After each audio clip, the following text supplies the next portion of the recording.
2 రోజుల క్రితం నాగర్ కర్నూలు జిల్లాలో జరిగిన ఘోర రోడ్డు ప్రమాదంలో మృతి చెందిన ముప్పుడి వంశీకృష్ణ కుటుంబ సభ్యులను పరామర్శించిన తెలంగాణ రాష్ట్ర కాంగ్రెస్ అధ్యక్షుడు ఎంపీ రేవంత్ రెడ్డి, ఎమ్మెల్యే సీతక్క, స్థానిక కాంగ్రెస్ నేతలు పరామర్శించారు. వంశీకృష్ణ తల్లిదండ్రులను ఓదార్చి ధైర్యం చెప్పారు. కాంగ్రెస్ నేత భూపతి రెడ్డి ఇచ్చిన ₹1,00,000, నాయకులు పుల్లారెడ్డి ఇచ్చిన ₹25,000, మొత్తం ₹1,25,000 ఆర్థిక సాయాన్ని వంశీకృష్ణ తల్లికి అందజేశారు. వంశీకృష్ణ కుటుంబం నిరుపేద దళిత కుటుంబమని, అతనికి 2 వివాహం కాని అక్కలు ఉన్నారని, రాష్ట్ర ప్రభుత్వం ఆ కుటుంబాన్ని ఆదుకోవాలని ఎంపీ రేవంత్ రెడ్డి కోరారు.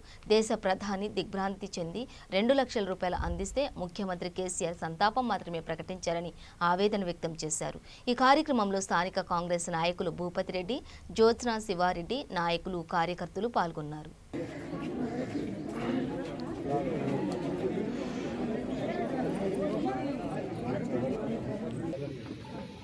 అడుగు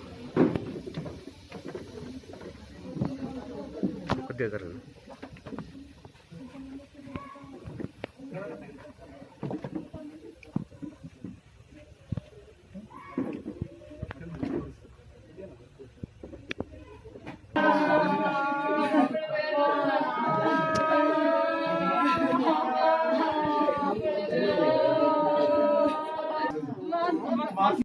అందరికంటే చిన్నోడు, అందరికంటే లాస్ట్ వాడు. మీరు అడ్డం రావద్దు అన్న, ముందుకు రాకండి, అటే ఉండాలి.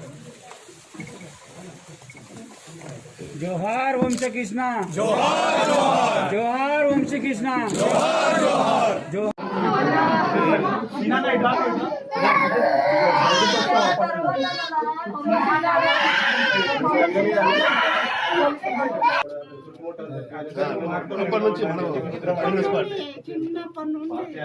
ముద్ర పడిపోయిందండి.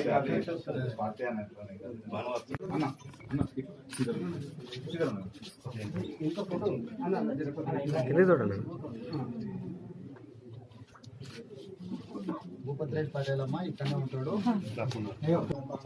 మీకు తెలిసి మన శ్రీశైలం నుంచి హైదరాబాద్ వస్తుంటే 2 కార్లు గుద్దుకొని ప్రమాదం జరిగింది. ప్రమాదంలో 8 మంది వ్యక్తులు చనిపోవడం జరిగింది. ముఖ్యంగా మన నియోజకవర్గం నుంచి ఈ జీడిమెట్ల గ్రామం నుంచి ముప్పిడి వంశీకృష్ణ పార్టీ పరంగా కానీ ఉద్యమాలలో క్రియాశీలకంగా ఉండేవాడు. ఈ ప్రమాదంలో చనిపోయిండు.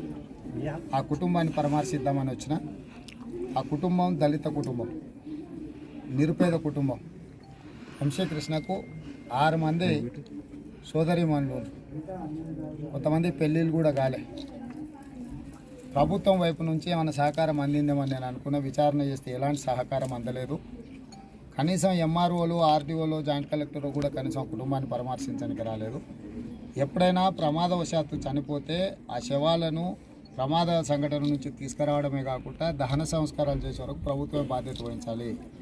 దేశ ప్రధానమంత్రి స్పందించి ఆ కుటుంబానికి ₹2,00,000 ఆర్థిక సాయాన్ని ప్రకటించిన రాష్ట్ర ముఖ్యమంత్రి గారు సంతాపం తెలిపినరు టీవీలలో తప్పితే కనీసం అధికారులను పంపించే ప్రయత్నం చేయలేదు. స్థానిక పార్లమెంట్ సభ్యుడిగా ఈ ప్రాంత ప్రజలతో నాకున్న అనుబంధం, అందుకే ఈరోజు వారి కుటుంబాన్ని పరామర్శించి మా పార్టీ కార్యకర్తలు ₹1,25,000 ఆ కుటుంబానికి ఆర్థిక సహాయాన్ని అందించడం జరిగింది. నేను